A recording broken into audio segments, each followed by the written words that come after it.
We hit Memorial Day with the Mets and the Yankees still in first place. Riz and the Dog together again, and Diamond Diehards is on!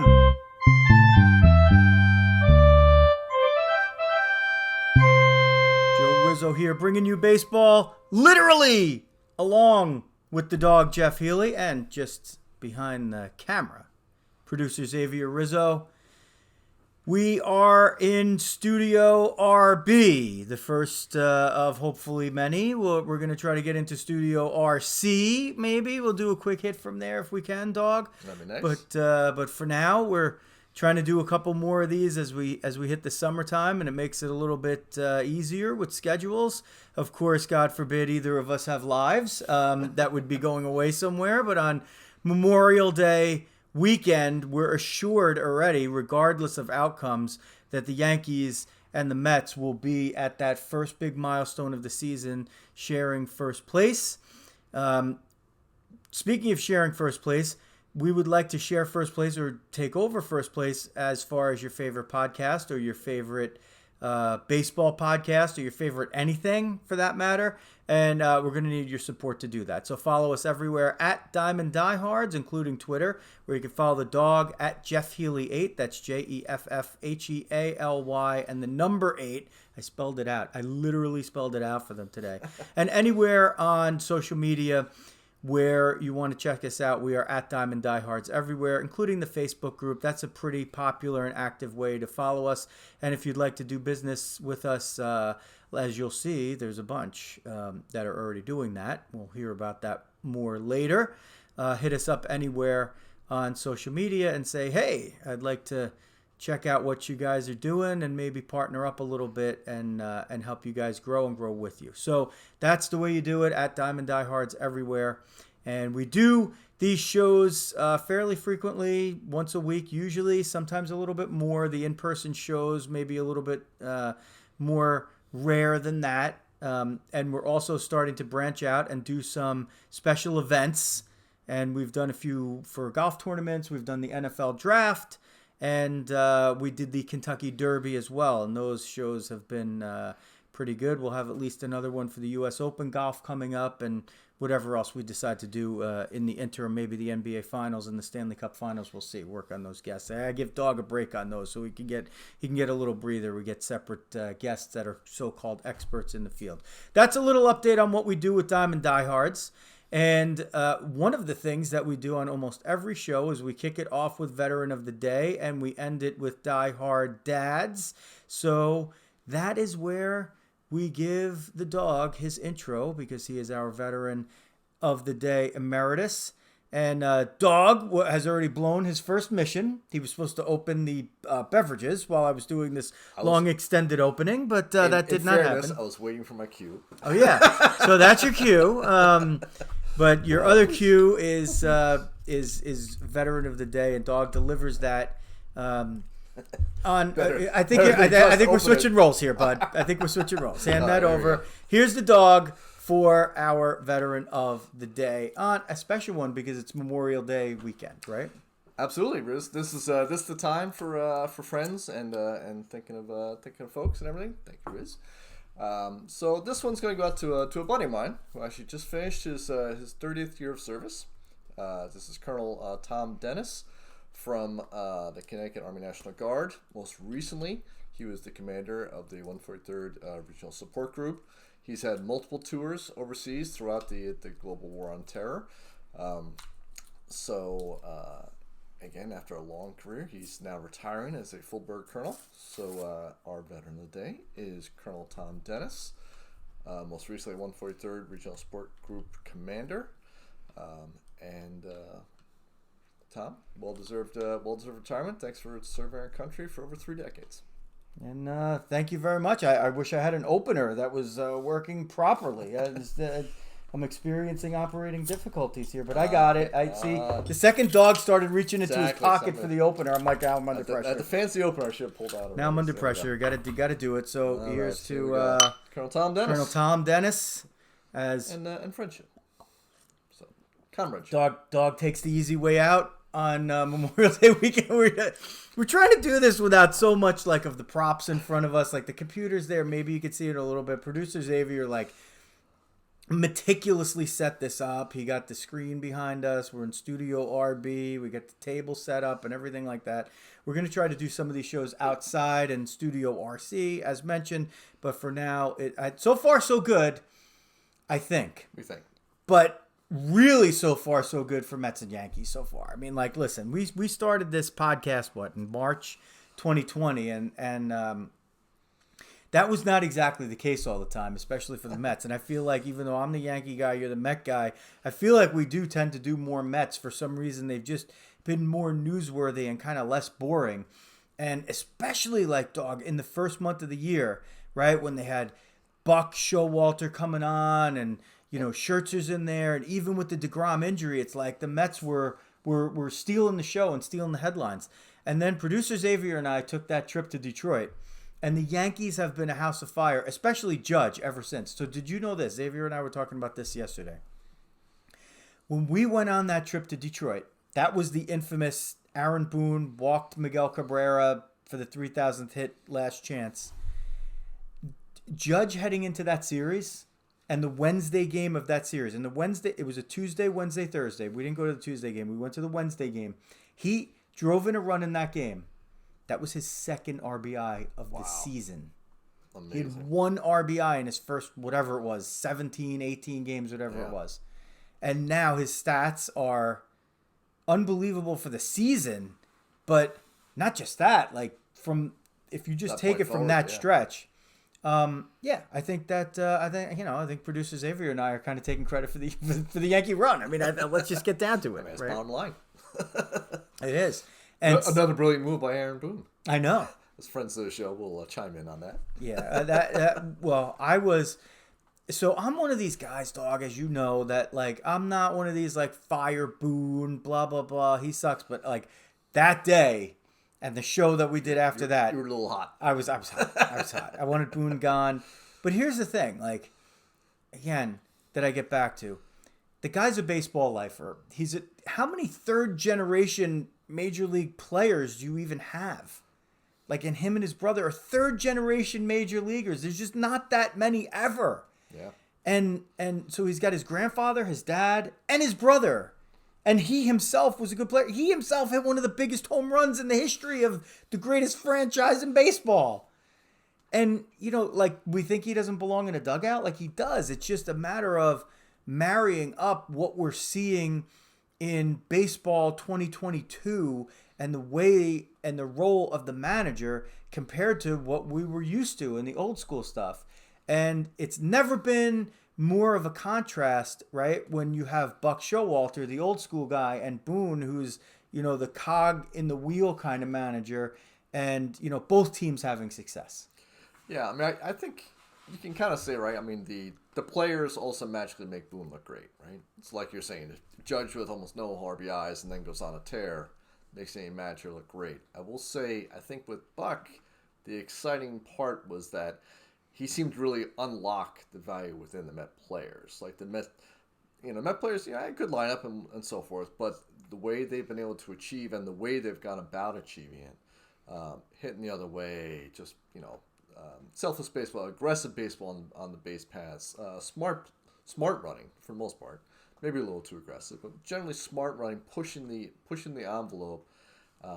That's stuff the Mets just simply had not done before, and just sitting back on that would be they just wouldn't have had that. Like, for example, last night I was watching them, and against the Phillies, they went and like stole base, took third on an overthrow. I think all with 2 outs, and like they generated basically 3 runs because they pushed Phillies into making mistakes on the base pass. And again, the kind of stuff we talk on Shigon and whatnot that doesn't always show up in the box score. When you're watching the game, you realize that how much that put pressure on that weak defensive team of the Phillies, and that led to 3 more runs coming in. It's not going to show up in the box score, other than the run total. But if you're watching the game, you realize how much of a difference the attitude and the way they're playing the game has changed, and that to me is clearly Buck and the rest of the organization shifting. Well, I think the big thing for me is that we see analytics, right? And we get the usefulness of analytics in general is that they play out over long periods, right? Like big sample sizes and things like that. Like you draw all these walks, right? And you get on base all the time, and the cumulative over 162, like it really starts to add up, and it adds up at some point to the difference between you won a couple more games than you should not have not won, right? Yep. There's no way that they've found yet to add up the cumulative effect of what you just described, which is how baseball has been played effectively by really good teams for most of the last 100-something years, right? But we haven't gone out and done a good enough job in measuring how often or how valuable it is to just consistently put balls in play against teams that are just not good defensively, which is exactly what the Mets did. You're describing for those trying to figure out which game you're talking about, whether depending on what day you're listening to. This was the Friday, May 27th game. The Mets won 8-6. They had a 7-0 lead that they built. They gave up 6. They scored another, and then they held them. That's, but against an inferior defensive team, which the Phillies are. I mean, they in strat terms, they're playing like a 5 in left and a 4 or a 5 in right. Now, both guys could rake, but Kyle Schwarber hasn't hit anything since the first couple of weeks of the season, and Nick Castellanos does hit, but he's just not he had a bad game defensively. Why? He's in right field. Why? He's just not. That's not his strong suit. He's not a good defensive player. He's probably a little bit better than Schwarber, but and Odubel Herrera, who plays center field, is he's like a 4, in center. He would be better served as being a corner outfielder, but they need the sticks in there, so they got to win games that they're going to outscore teams. It's even more important in games like that to put the ball in play, because the cumulative effect of your extra walk in that game is not going to be as good as the cumulative effect of continuing to hit the ball to their outfielders, because they're not going to catch them on nearly as often a basis as outfielders on other teams. Yeah, we talked about, I think a couple episodes ago. I sort of describe it as the interaction effect, right? Where you go and you're putting the pressure on it, and your actions have an effect on the other team's defensive play. And I think that's again where, in the pure analytics, I'm sure they're trying to figure it out. I've yet to really see any formulas that come out with it. But, in general, you're kind of segregated to defensive statistics and offensive statistics. But your play on the offense or, on defense playing guys in, right? You have an impact on your opponent. And I think analytics is still weak from everything I've seen in capturing that. And I think that's where the difference is between the analytics guys and the old school guys. Is that the old school guys are what you do is affecting your opponent, and too much in analytics, it's sort of computer versus computer, and no one's really, the outcome is preordained, and the problem is that's not the way human beings operate, and I think that's where there's a little bit of a disconnect. What I like is, I like zagging when everybody else is zigging. As you know, after 35 years. And the teams that are starting to zag a little bit, but also have the big resources behind them, are the ones that are not just having success, but they're having even more success, right? And I mean, that's look no further than the Mets and the Yankees. That they're doing exactly that. I want to talk about Buck for a second. I want to talk about Buck Showalter. All right. I got into a little bit of a YouTube rabbit hole the other day, finding the segments. They're 7-minute video segments from MLB Network when Buck Showalter was an analyst, where Buck breaks down a bunch of rules that you didn't know. Nice. It's so good. I was watching them with Luisa Rizzo, our center fielder / hockey player. And then she was FaceTiming with her friend who's the catcher on the softball team, and I was like, oh, What do you do if it's first and third, and there's a ground ball back to the pitcher, and she throws home. Catcher, what do? I run her back to third. Yes, you do. You don't get there in time, and the other runner also goes to third. Who gets the base? What do you do? What do you do, dog? What do you do? If she's the catcher? In any case, you're there. Two runners are standing on third. What do you do? Oh, jeez, I remember this one. You tag them both. Okay, and what does that do? So you're using your logic rather than your baseball acumen, right? No, because I somewhat remember a similar sort of play. Okay. And I don't remember the exact rule on it, but you're not wrong, but Buck explained how you could be even more right. Yeah, I think you would.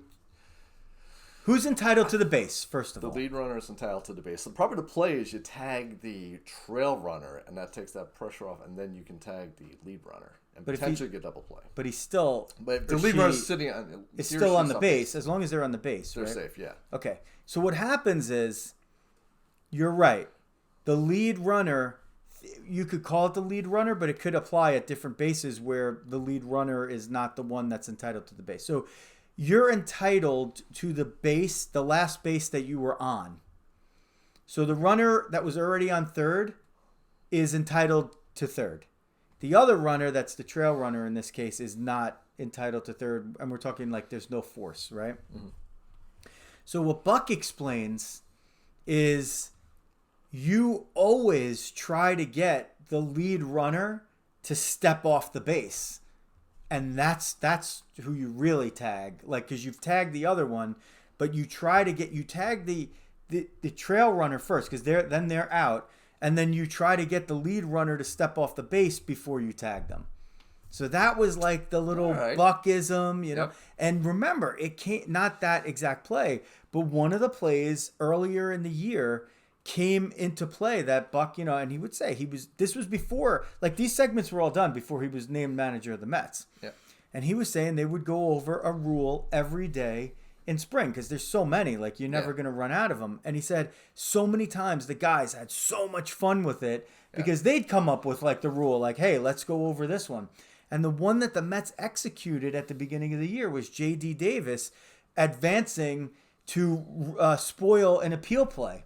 Take the extra base, because then if they put the ball in play, you no longer are entitled to the appeal. Yep. And it worked out doubly well because the appeal was gone, and I don't know if he would have been actually safe, I think, in that play. It was like a left early type situation from third, and J.D. Davis just like stole a base, like trying to actually get caught, and like he didn't even get caught, and so that was like the appeal play was gone, and he stole the base, and it was just like a huge win. Yep. So I thought it was so cool. I'm like, oh my god, this is like the best rabbit hole I've been down in a while. But I only found like 2 or 3 of those videos. I'm like, there's got to be more. Yeah. But that rule stuff, I'll tell you, you're around, youth players and baseball. I'm around youth players and softball more, and those little rule things, like, you can't believe how much of a difference it could make. Yep. There was a Twitter debate also the other night. I think you might have seen it, actually. It was the guy, it was in a minor league game, and the guy did the hidden ball trick. Okay. And it was a single to right field. Okay. And they cut 4, and the first baseman was the cut to home. And he caught it, and he took the ball. So if you're watching a video, he took the ball. He didn't put it in his glove. He put it outside of his glove, and he held it there with his index finger. And he kept it shielded from the runner and from the first base coach. So it looked like he had his glove open, he was kind of just doing normal stuff that you would do. And he had the glove open so you could see inside the glove that there was no ball there. And he got to first base, and it looks like he points down to get the guy to step off. The guy steps off, he tags him, and then the ump calls him out, and the guy's like looking around like, What happened? What just happened? You know? Right? Yeah. And there was some debate on Twitter, like, is that Bush League or whatever? And I'll say it's not Bush League. That's just paying attention. I agree. Yeah, I don't think it's Bush League at all. Because let's face it, you get together. One guy hands one to someone else, puts it in his pocket or something like that. Maybe that's a little bit more, but that's when clearly the guy cut it, and if he never threw it, you should know the guy still has the ball, right? Yeah, just not paying attention. Or somebody should be screaming, "He's got the ball! He's got the ball!" Ball, right? Yeah, something.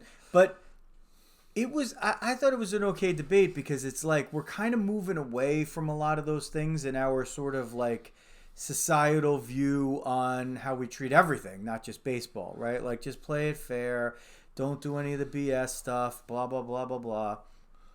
But to me, it's like some players have to excel in those things because they don't have the talent of Mike Trout. They're not Shohei Ohtani, right? Like they're pulling a Riz. That was my argument. As you know, you were involved in it. I didn't, but I could see that's exactly. No, you did. And I said I think I tweeted it. I'm like, I did a long tweet of why I approved of that and said that there are players that need, like that's the difference between them being like a marginal player and like maybe even making the team, that they're just going to make every heads up play. Yep. And we called it like typical Riz bullshit, right? I didn't have enough room in the tweet, but you responded with typical Riz bullshit when I'm in a basketball game and I hit a shot from behind the backboard or the hidden ball trick, which, maybe I kind of did once. I don't know if I actually... I tried to pull it off in like a Fordham co-ed softball game, but I don't know if I actually did. I think I actually did. Like I was pretending that I didn't know where the ball was at second base and there was somebody on third and I just kept looking around like this, waiting, and everybody's like, we know you have the ball. And then the girl finally like runs off third and I just threw it. I don't know if you remember that. It was a shining moment. Just win, baby. Yeah, so I thought that was... so those are some cool things that I've run into, and it's like, to me, like those things and even the debate of those things make baseball exciting. Yeah. And one of the way that those things happen more are when people are putting the ball in play and they're not striking out so much and they're not accepting like, the three true outcomes, right? Like, I mean, you never get that in a home run. It just really, I mean, I don't know, maybe like if it's an inside the park home run, but the home runs that we think of, right? Like it's either over the wall or it's not, right? And that's it. A walk puts a runner on base. Yeah, you can find maybe some of those scenarios. You can find a third strike scenario, striking out. Like you strike out, they drop the third strike, there's a runner on first, less than 2 outs, like, and somebody starts to run. Right? Like, no, you're not entitled to run. There's a force, right? Yeah. And maybe if you're the catcher, you scream to the batter, run, run, run. And then you get the runner to run off first base and you could try to chuck him. I mean, maybe you could try to do something like that, but like, I don't even know. I don't even remember if I've seen that, like even at low level games, like where it actually might have worked, where somebody actually thought of that and did it for a reason other than like, oh, I'm confused. What do I do? Like I don't even think that happens. But good rule stuff. And it's a great, like, father-son, father-daughter, mother-son, mother-daughter thing to just go over and watch those, get those videos from Buck and just go over them because he makes it so interesting. What was it? There used to be, didn't Johnny Bench used to do that on the baseball bunch of like, where's the play and stuff like that? Or I might be mixing up. It was something like that, yeah. I remember something like that all the time. It's like, that's kind of where I thought you were going with it, like first and third and like, who's supposed to be backing up as the center fielder can come in to cover second and like, the first baseman, like in the rundown there, like the first baseman should be going to cover home, right? Because home's unoccupied, or the pitcher, or both, right? All queuing up down there, right fielder coming down to cover on the bases and stuff like that. I mean, that's just stuff that, you really don't get that opportunity, particularly at the youth level, right? Where you don't have enough time. Right. Kind of go through it and work on situational baseball. And that really, it is amazing how much that starts to turn around the difference between a good team and a great team is being able to have that sort of situational awareness within it. And like kind of what we were saying before with the the 3 outcome stuff, like again, stuff you don't see is when you have a running team out there, right? When that right fielder is coming in to get the ball and he's worried about that guy going from first to third, and he pulls up a little bit because he wants to get a quick throw, and all of a sudden it rolls past him and goes to the outfield fence or whatever. Now that running doesn't necessarily show that that's what caused it in the box score, but that's what did it, right? If he was just plodding along first to second, the guy sits there, puts 2 hands down, gets it. If he knows Vince Coleman is running, he's hauling over there and trying to do as quick a throw as possible. The guy's going to be on third, and that again has an impact on the outfielder's defense based on the runner's speed. Way to grab a good current day reference like Vince Coleman, who's been retired for 30 years. Still scarred from the 80s with the Metsies. Oh my goodness! There's not even who do you? Well, honestly, that's the problem, right? There's not that many guys. Yeah, right? Whit Merrifield. You got to say Whit Merrifield or something right, like that, yeah. right? Like I mean, Starling Starling Marte. Well, he's another good example, right? Yeah. Like guys who are going to go out there and just and try to run all the time, take the extra base. But you can do that more when you have contact people at the plate and you understand that shift, no shift, whatever, that there's a better chance the ball is going to be put in play rather than it's going to be a ball or it's going to be a swinging strike. Yeah. It's just more fun. And I hope that as new generations start to see this again and it becomes new to them, that they'll gain a little bit more of an appreciation for the great things in baseball, and I'll even say softball, like the bat and ball sports, as opposed to like the stick and puck, whatever. It is the beauty of the game. Like it is the thing that makes playoff baseball more tasty than regular season baseball that can get a little drab and boring, right? Because all of a sudden you see great players deciding hey, I got to do something to win a game.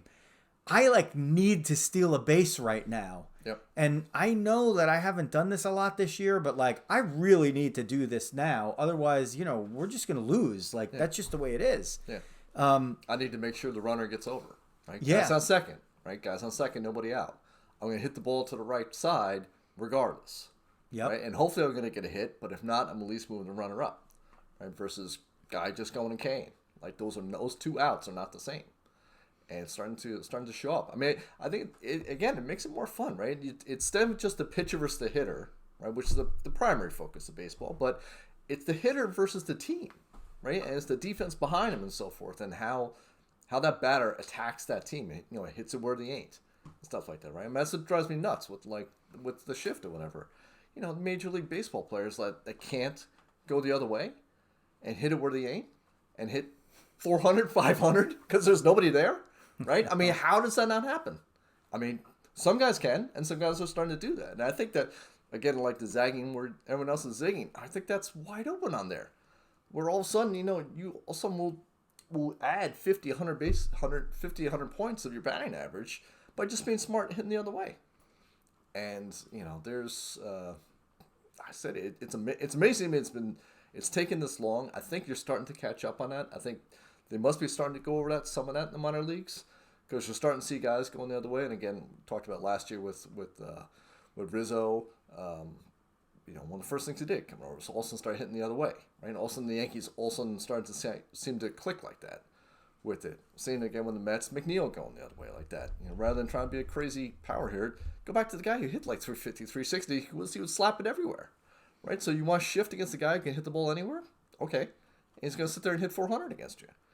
That's that I think is just a really opportunity, particularly for the small market teams, right? Where you get that guy who's he hits 10 home runs, but he'll hit 380 against your shift, right? That's the value shift. Exactly. That's the value play, and I think that will get highlighted more and more. Well, we'll see. I mean, they're supposed to be outlawing the shift to a certain degree, which is crazy. At the start of next season. I'll see when they actually do it that I believe it. I don't know why you'd have to do that. That's just sad. Basically it's they'll still be able to shift to a large degree. It's just that they won't be able to put the third baseman in short right field. Like, or you won't be able to use the 4 outfielders. You know what? But like, if you want to use 4 baseball. outfielders, go use 4 outfielders. Exactly. Who cares? Like, then, you know, if somebody can't take advantage, they can't take advantage, and if they can, then you know, you're at risk. Like, you're rolling the dice. It's fine. Let it happen. I've been a big fan, as you know, and as you are, of on base percentage.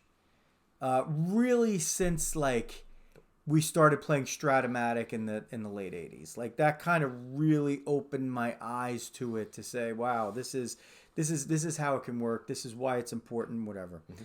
The one thing that I think people have always kind of forgotten when they've been really on the on base percentage, and even to some degree the on base plus slugging, is if your on base percentage is 410, right? Like you're among the elite. We agree, right? Yep.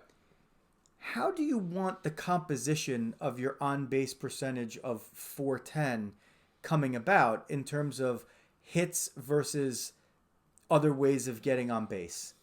Like I would take somebody who hit 410 like with not one walk or hit by pitch over somebody with like a 450 on base percentage, right? Like, because that batting average is so much more valuable for a lot of the reasons that we mentioned. Yeah. And I'm just surprised that there's been so much influence in baseball at the top levels to de-emphasize even the public's perception and understanding of the importance of getting on base versus hitting the ball to get on base. And why, like, a walk is as good as a hit when they're both singles with, like, nobody on, right? Yeah. It's then, you know, but in all the other instances, like, no. It's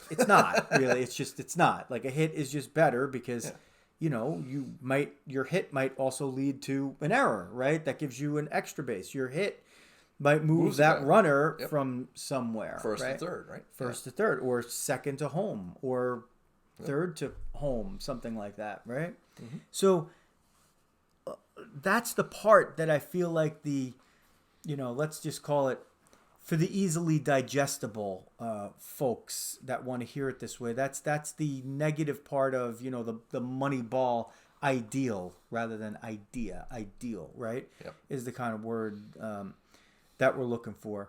And another thing, since we started doing this podcast and we got in touch with our buddy Jeff Fry and Shigon Nation, and really that really resonated with both of us, especially these last couple of years. And you have America's most beloved sports writer, Kevin Kernan, writing great stuff about that at Ball 9. Like, he gets it, and he's a guy, you know, who's forgotten more about baseball than you and I will ever know. There's a lot of good sources and good proponents out there if you're looking for it. I've appreciated the game for the parts that I love more over these past couple of seasons, 3 seasons really now that we've started doing this, than I have in the past. I really I'm embracing it. Like, I find it even more interesting to watch a lot of these games, you know, some of which I theoretically don't care about. Like, in the background, we have this was the Rays 3-1 over the Yankees on the 28th of May, the Saturday.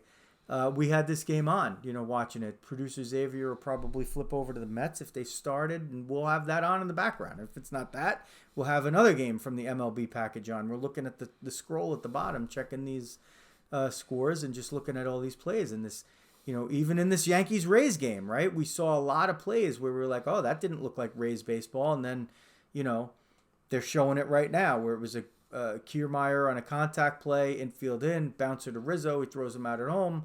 Next batter comes up, they try to turn a double play, they can't do it. Taylor Walls, you know, and his big mouth, so to speak, trying to use bulletin board material, beats out the throw, and then the next play is a high chopper, and LeMahieu can't make the throw at first, and now we just manufactured a run by the Rays, and that becomes the run that wins the game, that ends up being the difference in the 7th inning, right? They where did they hit the ball? Like nobody hit the ball really, really anywhere. practically anywhere, Yeah. right?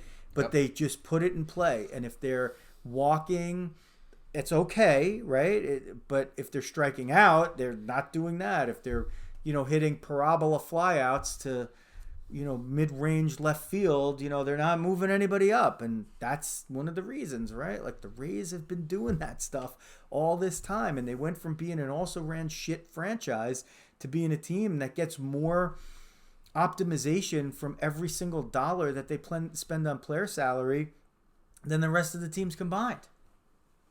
Yeah, and that's, they also a little bit of luck, right? The Yankees kind of had some hard luck in that one.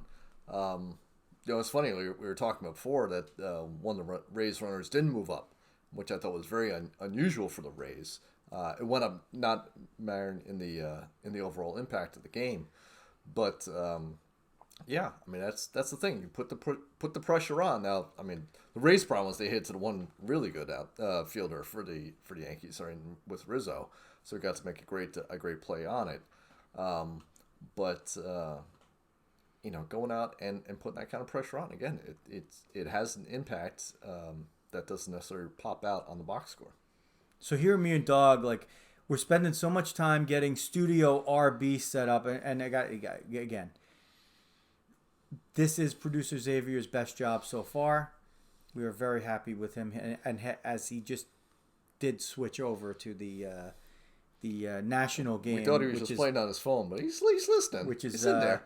Mets Phillies is the national game on Fox. So if that if you're associating that, no Gary, Keith, and Ron. It's a sad day for Mets fans.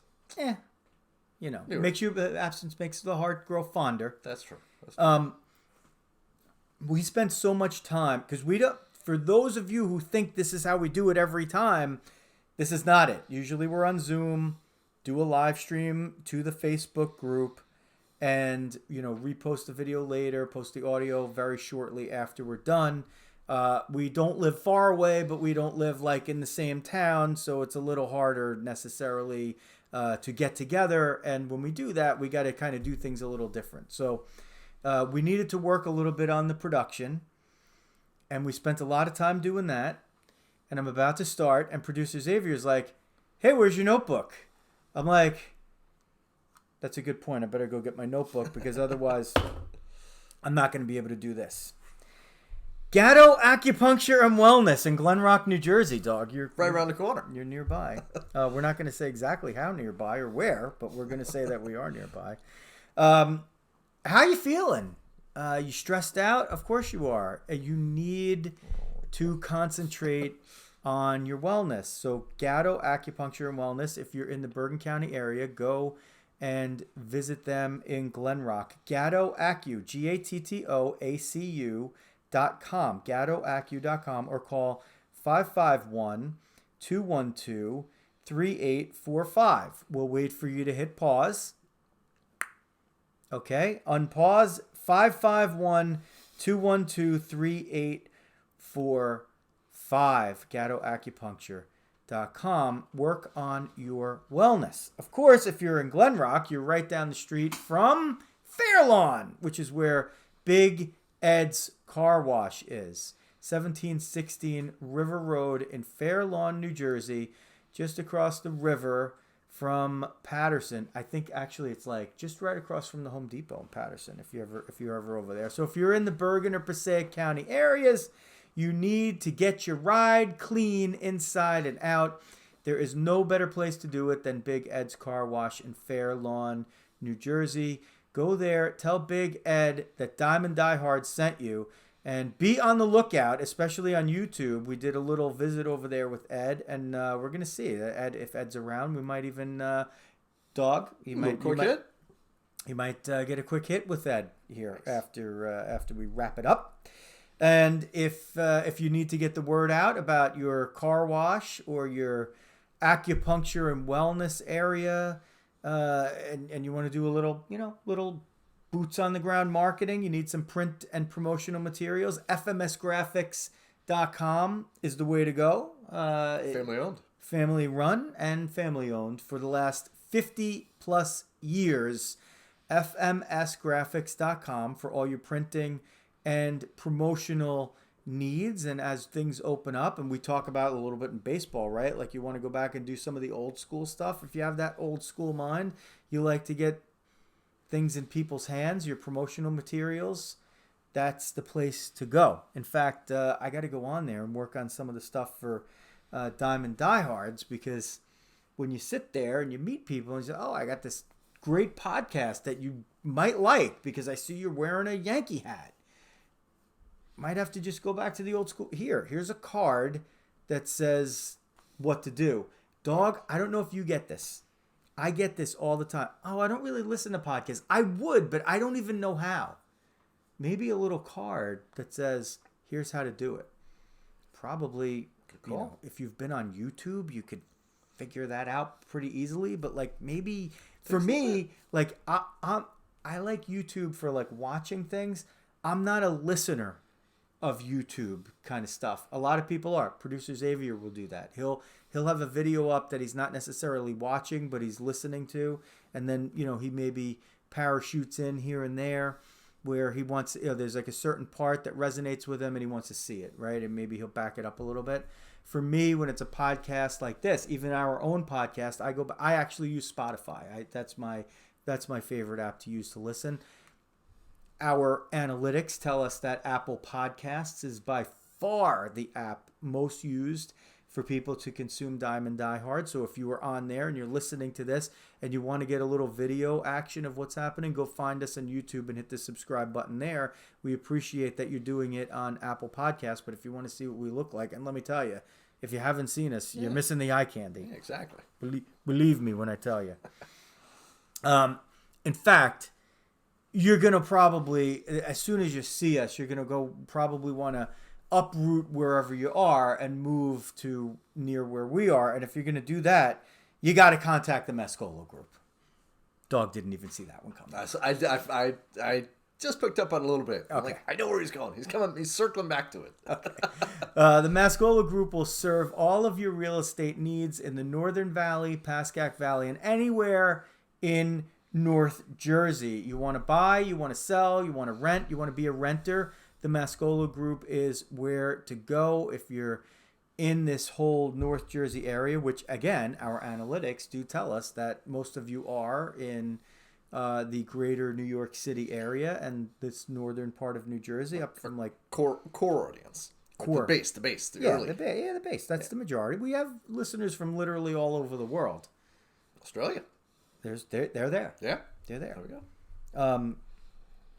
You will go to GaryMascolo.com, GaryMascolo.com, GaryMascolo.com, or call 201-615-3665. You could hit pause. Okay, unpause. 201-615-3665.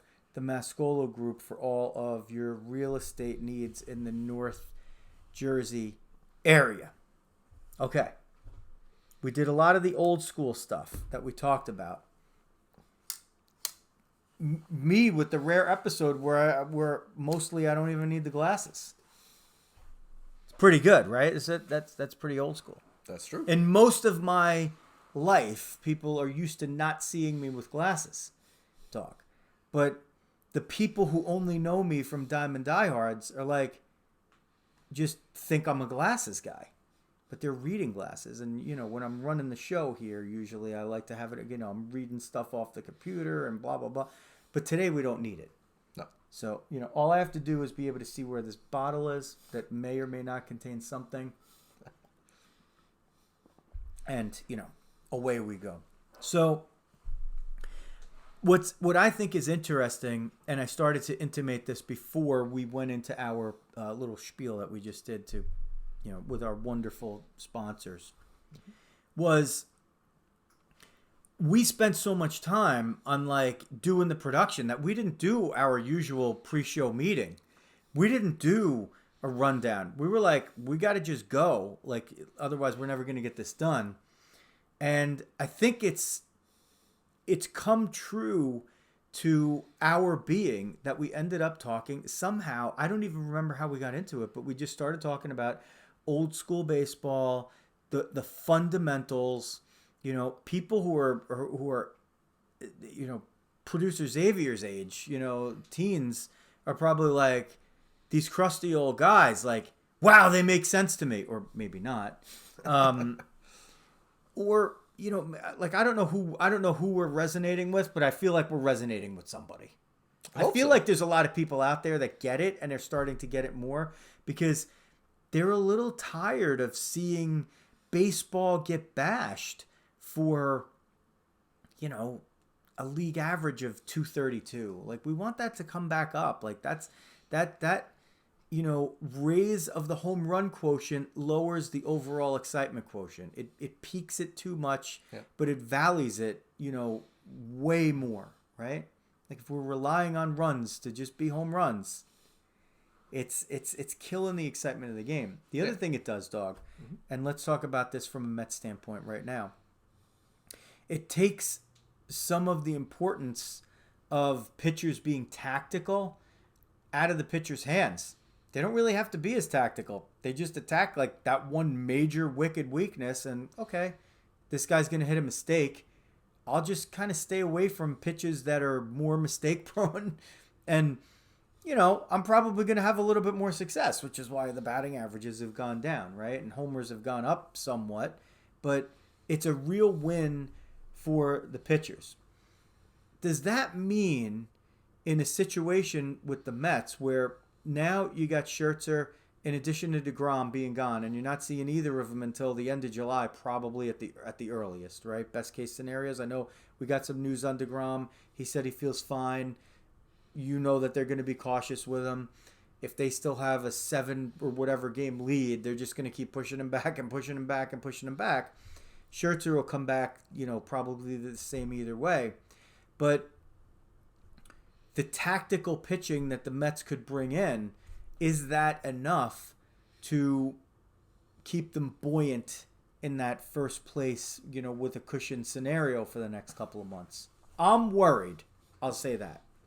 Yeah, I think it's a legitimate worry at this point. You know, the bullpen is starting to get a little bit tired, right? So you're starting to see a little bit of holes within there. Lugo is one they was sort of counted on to be a rock solid guy and stuff, and he's, you know, been a little up and down at this point. May obviously had the issues, got injured and stuff, so that your backup insurance, I guess, on the rotation has weakened down, and the guys are getting pushed forward and forward. And you know, it's funny. I mean, about a week ago, the sort of hot thing was the Mets, you know, targeting different starting pitchers to go ahead and try and pick up and get a little bit of depth going into it. Even though they've gotten good results generally from the younger guys, but you know, as we saw with Zapuki, you know, we've probably tapped it out, right? So we got Peterson, we got McGill. Right, that's you probably got what you're going to get within the system at this point. We'll close play there a second. But you know, you can't have the next guy go down, and I think that's where I think it really comes about as a weakness.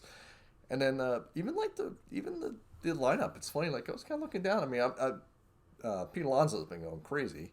Obviously, a ton of RBIs coming back on the last like 10 games or so. I think he's got like 17 or something like that. The rest of the team is, you know, not hitting the cover off the ball at this point. So they've definitely cooled down a little bit on there. So, you know, again, they're kind of winning these tight games and stuff like that. And Diaz has been, you know, very solid out in the pen. But yeah, I mean, if these guys are still out, you know, another month to 2 months, that's a lot of stress to put on you know, the Carrascos, the Walkers, the Bassetts of the rotation to continue to be, you know, as strong as they've been. All right, I'm going to pose this question to you in Mike Francesa voice. Okay, Dog. See, I don't even have to like say anything but Dog. Okay, Dog. If Taiwan Walker can be Taiwan Walker and Taiwan Walker is Taiwan Walker, which Taiwan Walker do you got? First half. I think he's the key. I think he's the key. That's why. Because you're talking about, to me, Bassett and Carrasco. I feel like you're seeing what you're gonna get for the most part, with a little plus here, a little minus there. but for the most part, I feel like they're gonna be pretty solid. Yeah. But do we, which one is the real Taijuan Walker? The first half last year or the last 2 months? Yeah, the when I jinxed him, so I killed him. I absolutely killed him. Those who followed on our TikTok, I did the big call out in Taijuan Walker, and he pretty much died ever since after that. But it's come back pretty strong this last couple of weeks, so we'll see. Yeah, that's a real big wild card right there. I think you nailed it on that one. Is how solid can he be? Oh yeah, nice little pinch. Oh, shift. Nice little play. All right. Okay, we can't do play-by-play, but sorry. Bryce Harper was just up. Harper just grounded out into the shift. Okay, but we can't do play-by-play. Schwarber moves over to third. Okay, but Dog's like squirrel. And it actually was a squirrel. Yeah, I know. Yeah, was it? Dog did the wait, squirrel. was it? Who was in the shift there? I think it was McNeil. Oh, was it? Maybe it was Lindor. Was that Lindor? That was Lindor. He cut over. Lindor in front of the squirrel. In fact, if that got to McNeil in the outfield, it would have been a hit. Yeah. It would have been too late. Okay. Oh, So, gun to your head, dog. Which Taijuan Walker is Taijuan Walker? If he could be Taijuan Walker, which is Taijuan Walker? Which Taijuan Walker are the Mets gonna get? I think we're taking first half. I think he's worked past his issues. I think he got tired out last year. He was coming off the injury and COVID and everything else like that. So I think that was really more the issue with him last year. And I think now he's starting to settle in, and I think kind of be the player that they hoped he was going to be. Okay. So if he's the maybe first half, maybe he's this year, Taijuan Walker. Okay, he's kind of an average between the two. Yeah, if he's not going to be lights out like he was first half last year. He was insane then. But if you get that from him, then I don't think you really need to go outside to make any kind of deal. Now, the interesting wrinkle I sort of think on that is, from a GM perspective, you do have looming that DeGrom's going to opt out. So it's a little bit like the Stroman angle with Wheeler, where they kind of got Stroman thinking they were going to have a run. They wound up not having it, but also sort of knowing in the back pocket that they had a replacement for a guy who may potentially go. Now, obviously, you can't replace a DeGrom, but I do wonder if that little wrinkle is in there, that you may have a little bit more of a need to add an arm than just this season itself, is sort of saying. So rather than just necessarily get that rental, you get that 1.5 year guy. What is the scenario in which Jacob DeGrom is not a Met? I don't think there is one. Yeah. Aside from him, Crazy years attaching on. I mean, I'll be honest, his opting out with his health issues, I think is a little bold. I mean, even though he's like the best pitcher out there, he's got a lot of years left on that contract, and yes, they're low right now, but I mean, he's had injuries every year along the way. So I'm a little bit surprised on that, and I'm gonna guess if someone just throws him a top year deal, that's the only way I could see where they're just like, I think again, like in your stuff, like it's not gonna be the money per year. Obviously, Cohen can pay whatever on it. I think it'd be more taking him out longer for a guy who's had an injury history, and the years sort of saying that maybe they don't feel comfortable with that. So this is one of those where we put the total value of the contract, forget about the years, forget about the average annual value, and we say if somebody is willing to go up to like $450 million total, regardless of the way it's structured, that Jacob DeGrom would leave the Mets. And Steve Cohen wouldn't match it. Yeah. Or come close. Like, I don't even think he wants to go anywhere else. I don't think so either. And that's what I mean. I think that's, as we would call it, a tail event, right? Like, I don't think... It's hard to sort of envision where it doesn't. Like I said, the only thing I could think is that the years and the size just get to be too much, and they just... I don't know, right? I mean, he's the best pitcher in baseball when he's on there, right? That's the problem. It's going to be a year. A year. Right. I mean, like, think about that. He keeps missing big honks, right? I mean, that's tough. It's like, tough. I mean, if you start saying like we're going to throw down 35 a year for this guy for 6 or 7 years, and it's really more like 2+. That gets a little tougher, right? Yeah, it does. I don't know, right? I mean, you say, I'll pay him 80 for 2, right? Or He's still not making Scherzer money. Yeah, that's true. You got 100 for 2. Maybe it's 100 for 2. I mean, that's not even that much of a stretch, right? No, that's $6.5 million. It's crazy enough. I was just throwing it off the top of the head, but you're right. That's probably not enough, right? But if it's 3 years, if it's 4 years, maybe. Is it a situation but he has a long comp. I mean, I forget the exact dates. But he has a lot of years on it. The perfect comp for him is Strasburg, right?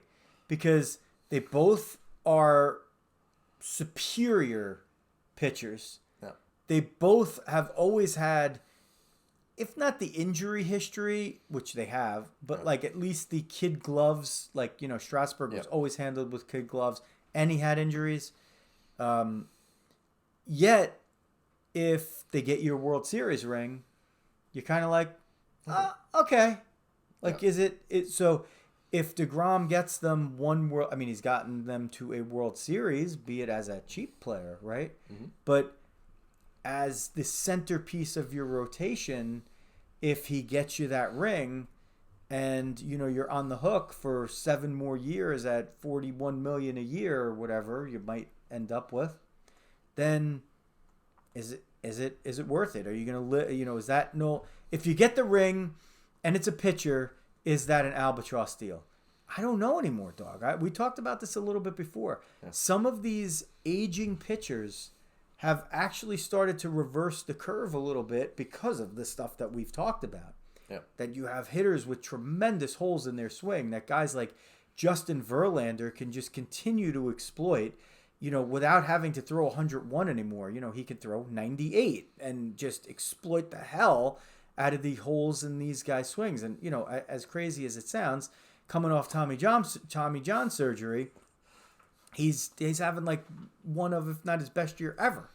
As Nick Castellanos makes a sick play in right field. Somebody just rolled a 20. We were just, the Strat heads will get that. Nick Castellanos. I love Nick Castellanos, by the way. Like, he can rake, and City Field is a tougher right field too, right? It's got some unusual angles and stuff in it too. So he's had a rough series of it. The wind looked a little plodding going over there, but he did make the play. He's I kind of like him better if you could play him like at third, or I don't know, maybe even first. I don't know. He can hit it. He can hit. I mean, he could hit enough to play any position. And he's another guy. He's a put the ball in play guy. Yep. His walk rate is not going to blow anybody away.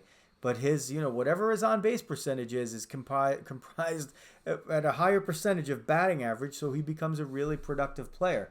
Yep. The other thing that those guys do is they get into a playoff scenario. This goes back. Do you want to talk about Stratomatic, right? Yeah, let's go. This goes back to our early Stratomatic days, where guys like Frank Thomas was bursting on the scene, and Kirby Puckett, right? And these guys, to me, in Stratomatic, they were a perfect way to illustrate the sort of new school that would come about of on base versus but Frank Thomas is not like the perfect guy to illustrate that because he hit like 330, but nevertheless his walk rate was through the roof, right? Like he was a very selective hitter, and he was able to use that to raise his batting average. Now Kirby Puckett was like Vlad Guerrero. Like, these guys were not there to walk. They wanted to just hit stuff and whatever.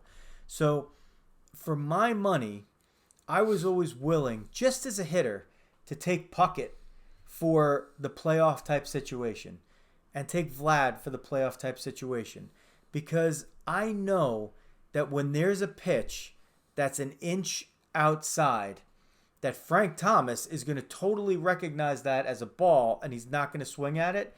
And Kirby Puckett is going to whack it to right field and get me the hit that I need to drive in the run that I need to put me up 3-2 in the 7th inning. Yep. Right? He's not gonna pass the baton. If that pitcher makes a mistake, Frank Thomas is going to hit it a mile, but Kirby Puckett's probably going to hit it, half a mile. Right? Like, I mean, he'll probably hit it into like the gap. I mean, he might ground out and hit into a double play, but I'm willing to take that risk. That's sort of that. It's kind of on us to explain to some of these younger generations, like, why it's important to get a hit, and what the difference really is between a hit and a walk and an on-base percentage that's comprised of, 50% batting average and 50% non-batting average, as opposed to like, a higher percentage of batting average. To get to that number, you still want it to be high. And there is definitely a point of diminishing returns. You don't really want, like Javi Baez is kind of like, he's sort of like at your point of diminishing returns. You're like, okay, I need Javi Baez to be on base like a little bit more than he is, because he's way more effective in the times that he can get on base. I can't have the guy with an on base of 297. He's got to get me to 320 or 330, Then he's a monster. 297 with a 250 batting average is not, he turns himself into a 6 or 7 hitter, right? Versus being like an ultimate 2 or 3 hitter. Yeah. How did we get on that again? I don't know. We were talking about something else that was Jacob deGrom. We were talking about Jacob deGrom and his money, and of course, that led to Kirby, Puckett, and Frank Thomas because we're 50. Yeah, I think we got the sponsors in, and I think we got most of the other stuff in. We started out with Veteran of the Day, and I think that means we're hitting the home stretch, and we can run it into our final segment of Die Hard Dads. Okay, Doc. We've been pretty good with these segments lately, I feel like. Didn't you just have like a big one? Yeah, you had a big one this week. You were doing graduations and moving people in and out of different down to North Carolina to Elon University to see Molly graduate from college. So my congratulations to you and Kat and Molly, of course, for doing all the work. Very excited on that. So yes, second child, first daughter, and she's doing wonderful with life. She just found out actually she's going to teach English in Spain, in the region of Murcia. I keep calling it Murica, but it's actually Murcia. I've been locked in my head already. It's Murica. It's Murcia, southeast, a little north of Cartagena. So like 2 hours north of Cartagena, which seems pretty cool. So yeah, she's going to go out and I think she's going to sort of travel blog and kind of do that sort of stuff and all that good jazz. So I told her as long as she's kind of cash flow neutral, that's good. Go out, enjoy life, and very exciting time and pretty fired up. If she finds any baseball games in Spain, that would be good excuse. Yeah, it would be pretty interesting. Like she could, get her an appearance on the show. How's our intern, by the way? Is she coming back? The intern was back for a little bit, and she's wrapping up. Actually, I guess just wrapped up school, so she's got till the end of June. So she's got her apartment in the city till the end of June. So okay, she's still living it up. We are working on our other intern who is having a little bit of an interest in some of the social media marketing as well from our side. Very nice. That is Louisa is getting a little bit interested in. All right. Very cool. What I think is cool, and of course, I could sit here and do my whole Die Hard Dads. I'm producer Xavier, who's done a phenomenal job for us, and Dominic, who was helping us to try to figure out how we were going to set this up and do it the right way. So there were some nice, as you would imagine, peaceful conversations between the brothers. As producer Xavier's cracking up.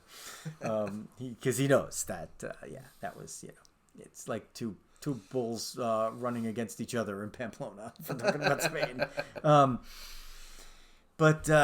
So Luisa Rizzo has she's trying to make the move a little bit here to as the Rizzo triplets are closing in on their college years. Still got a couple left, but she's a hockey player and she's looking to kind of explore that as a potential thing to do in college. So one of the things that she's trying to do is get herself out there a little bit with some of the social media stuff, and she's going to take a social media marketing class in school. Cool. But very interestingly, one of the people that she's tried to model her, she's kind of doing it on Twitter, which I think is a good spot to do it, is our pal Lillian Martineau. That's just what I was thinking. So it's a different sport, right? Yep. But it's pretty cool. So we've had a lot of good discussions about Lily. And there's a chance in a couple of weeks, like we're going to be up in Connecticut. I talked to Chad, Lily's dad. We're going to see if we can meet up a little bit. But I also wanted to take a moment to congratulate Lillian for getting the call up to dress for her high school's varsity baseball team. Oh, I did not see that. You That's see wonderful. That? Oh, yeah. So I don't know. know. I don't know what the result was. I was just checking Twitter the other day, and then she was talking about how she got the call up to, I mean, that's huge, like for any kid. Yeah. But like, for her, it's obviously a pretty obvious different set of circumstances. Anytime a girl is playing baseball and she's playing in high school, and now she gets the call, I mean, even if she doesn't play, just to get that call to even be on the bench. Yeah. And for whatever reason, whatever the situation is in the game, maybe you get a lick or you get an inning, whatever it is, doesn't matter, right? So congratulations to Lily, and also I'm going to give a little shout out. This was crazy. The Ramapo High School girls softball team, the varsity team, had an 86 Met-like comeback in the county semifinals against Old Japan. Down 3-1, bottom of the last inning, they play 7, defending county champs. They get to the bottom of the 7th, down 2, top of the order up. Out. Just like it. Double. Another double, same spot, 3-2. Playing on a turf field. Grounder to short, true hop grounder. It's the catcher. She's hauling it down as, but she's a catcher. Shortstop fields it, throws it about a foot wide of the first baseman's glove toward the plate side. Runner scores all the way from second to tie it. Can't let that happen. Well, she was on the grounder. She got ahead of the ball, I think. Yeah, first base has got to step off on that one. Uh-oh. Yeah, it was tough. Yeah. It was she trying threw to a get that BB. third out. And I feel bad because the girl on the other tough. team, we've been on the side of that and she's gonna, probably have a memory that she doesn't really want to have. And she's usually a first baseman that was subbing in and been playing short for her team. Yeah. So like the dad part really feels bad. It hurts a little bit. Yeah. Yeah, it does. So one of they have a pinch runner who's like a swing JV player. She's lightning fast, Sophia, and she comes into pinch run, steals second, going so fast she almost on turf. She overslid, but never lost contact. Like a head first dive, like all the way through the base, like her feet were still on the base. That's how she was flying. Next batter.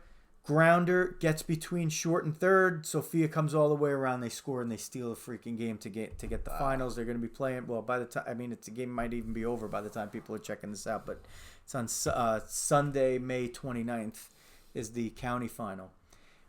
So it was an unbelievable win, right?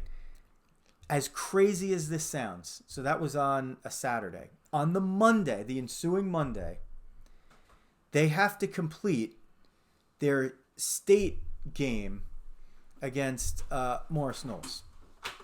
It's halted by rain a few days before. 1-1, top of the 7th, 1 out, and that's where we pick up the game. Walk, home run. 3-1. Get out of the inning. Same score. Same batting order. Same spot in the order is coming up. 1, 2, 3 are coming up for Ramapo. Same score. It's literally the exact same scenario. Out. Same scenario. And then the next kid struck out, and that was the end of the game. They got knocked out of the States. But, I mean, I built it up pretty good there, right? But now they at least they have that county game to go to. But it was crazy. We're all looking at each other like, oh my God, is this going to happen again? Like it was like the '86 Met rally, and it's on. You could find it in spots online. There's some video of the comeback out there. I mean, it was insane. Wow. But then I was talking to one of my friends who also has a daughter on the team, and we were like lamenting about being the girl or the dad, of the other team, and it's hard. I mean, that's like, but boy, does that teach you about life? Yep. That teach you about life? Yep. Boy. Never know when it's coming, right? Yep. You gotta try and take advantage when you get the chance, right? Yep. That's it. You're not guaranteed it. Jersey Thunder championship game. Still pissed. Wow. How many years? There might be a little bit on me here. God. Oh, the worst. One loss all year. Yeah, it only one loss all year. Like, only came in the championship game. Double elimination. You only had one loss. Still lost. Yeah. Tough. Yeah. Tough. We're talking college intramural street hockey, like it's life or death. Okay, I think that covered Die Hard Dads, right? Actually, I was sort of that kid at that one. I was a defenseman playing goalie. Who really didn't belong there. Was it you or Russ in goal that game? No, it was me because I knocked Russ out because I nailed him in the head with the ball. That's right. He was done. That wasn't good. No, it wasn't good. An inauspicious start to that game. I could still see the opening face-off with the ball rolling right through your legs. And you know what? And actually, I'll tell you the funny thing I finally realized like 3 or 4 years ago. I actually have like problems with my field of vision, and that's literally why that ball went right through. Like, I literally can't see those. As you proved prior to when you kept doing it to me. I couldn't see it. Like, I could have told you that in 91. You just had to ask. That's true, but now there's evidence. Yeah, we thought, we thought nobody could touch us. I mean, we won. I think the closest game we played that year was like we won by 4 goals. Yeah. Like it was that bad. But whatever, things happen. Yeah, maybe we'll get a rematch. Not. All right. I think that's going to wrap it up. You could follow us everywhere on social media at Diamond Diehards. We like Twitter. We're really active on Twitter, so go follow us there at Diamond Diehards. You can follow the dog at Jeff Healy 8. That's the number 8. If you're a Facebook person, we have a really great Facebook group. We also have a Facebook page. So anything you're looking at, if you put Diamond Diehards into Facebook, you will find us there. Join up, follow, whatever it is that you do. Apple Podcasts, Spotify, and Amazon Podcasts are probably the big 3 right now for listeners. Or if you're a talk shoe person, you could check us out there. YouTube as well. Videos go there. And when we do live streams, it usually is from the Facebook group, and we like to have people on there interact with us in the comments. We're not necessarily doing like live callers or any of that stuff. I don't know if that's going to be our bag at some point. Maybe we'll entertain it, but as for now, 2022, I don't think we're planning on doing that. But that's a good way to interact with us, and you could always definitely get a hold of us on the social media platforms, but particularly Twitter. We like that one. And if you like what you're hearing or watching, then share. And we're going to steal it from another podcast to tell a friend, right? Or share, tell a friend to share with a friend, whatever you want. And we do appreciate. Give us a review. Tell us what you like and what you want us to work on and add. We're always looking to improve. 5 stars, thumbs up, whatever you could do. Every little bit of it actually does count. It does make a difference in the algorithms, and we are trying to work hard to bring you some really, really cool stuff. And hopefully we're doing a pretty good job of it. And we're getting a little help this year from the Yankees and the Mets, who between the two of them probably represent about 90% of the teams that all of you out there are following and rooting for. And we do talk about the other teams. So, if you're a Tiger fan or a Cardinal fan or something like that, we do have you covered. And the Angels and the Dodgers, not to mention a few others, right? So, that is going to do it from Studio RB. For producer Xavier Rizzo and the dog, Jeff Healy, this is Joe Rizzo. Diamond Diehards is out.